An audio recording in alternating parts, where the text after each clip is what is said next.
As part of my foundation course videos, today I'm going to talk about some of the foundations for dry, very dry and mature skin that I personally like.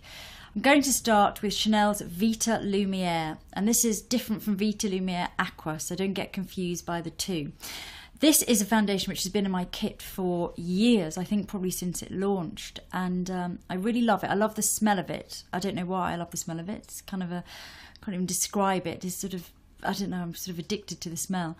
It is a very beautiful foundation for a dry and even a very dry skin. It's a light coverage. You can build it up to medium, but it just gives the skin such a beautiful glow. It's very dewy but very natural looking. I've used it on all age groups. I've used it on really young girls. I've used it on older ladies for the red carpet. It is SPF 15, but I have used it quite a few times on the red carpet and I haven't noticed any unfortunate flashback. It only comes in 8 shades, which is the downside of it. It's yeah, you're not going to have, there's not a shade for everyone there, but if you do find that they have your shade, I can absolutely recommend it as a lovely hydrating dewy foundation. Next is Laura Mercier's Cream Smooth Foundation, and this gives the skin a really beautiful appearance. A little bit goes a long way. I really can't stress that enough. It's very, very pigmented, very, very creamy. And I suggest that you only apply a small amount at a time because you won't believe how much mileage you can get out of it. Apply a small amount, really blend that in, and then you can add more. It's much better to do it that way around than to add a lot in the beginning because then it can start to look like a mask. It's a really good foundation if you have a lot of red in your skin to cover and just a lot of things that need concealing because it will conceal any redness or any marks on the skin.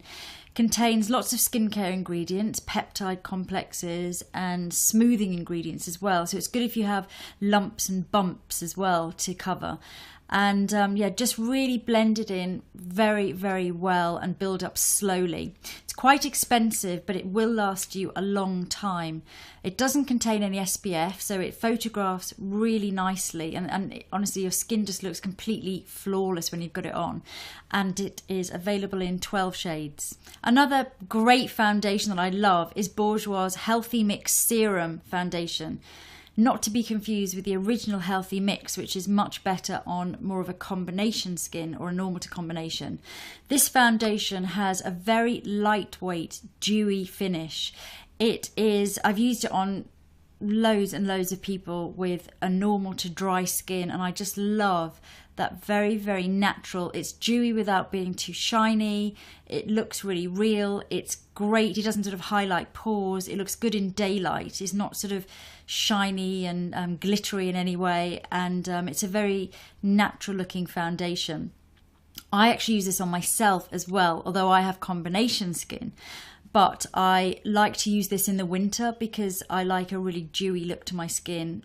For me, I always have to put powder over the top of it on my T-zone, but it's worth it for me because I just love the finish so much. But I've used it on loads of people with normal to dry skin. For normal to dry skin, you probably don't need to powder it, but it just gives a great, beautiful, natural finish, and it's full of vitamins and nice skincare ingredients as well. So I really like it. My favourite foundation for a very dry and mature skin is Bobbi Brown's Tinted Moisturising Balm, and this smells amazing. It's full of incredible ingredients like shea butter, evening primrose oil, geranium oil, grapefruit oil, and it's such a pleasure to use. It is more of a sort of a tinted balm, so it's not a full coverage foundation. It's more light to medium, but you can build it.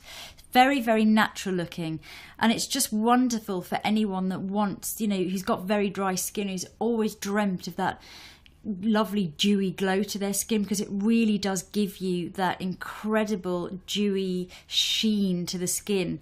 And I like it because I always hate it when you get those foundations that are for dry skin that all the manufacturer's done is put loads and loads of pearl in it, and they think that if you're twinkling and look really glittery, then you're going to look moisturized and your dry skin's going to look better. I absolutely hate that type of effect, because you just look like, you know, like Edward Cullen in sunlight. And for me, I want a foundation or a tinted moisturiser for a dry skin to really impart the skin with that wonderful, dewy, glowy, moist gorgeousness. And this balm really does it.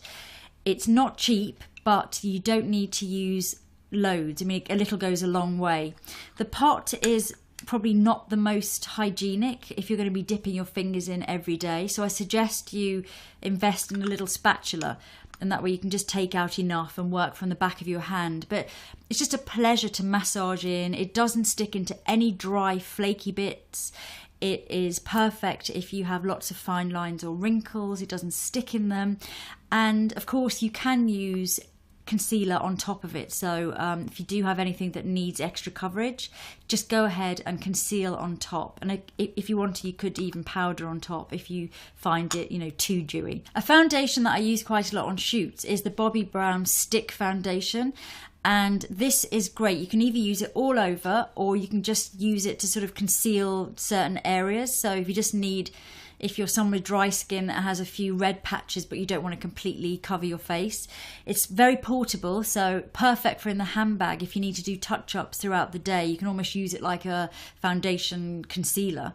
It is full of fatty acids, so it's really good for hydrating and keeping that skin moisturized. It has a dewy finish, which if you want to, you could put a little bit of powder on top if you didn't like that effect, but I find it really nice. I apply it with a brush usually and really sort of thin it out. It's definitely buildable, so if you want more of a medium coverage or you want to almost use it like a concealer, then you can just add more and build up, and it does the job really well. So they are some of my favourite foundations for dry and very dry skin. A lot of it is personal preference. If you are struggling with foundation though, do check out the other videos in this series. I think it'll help you a lot. Thanks for watching.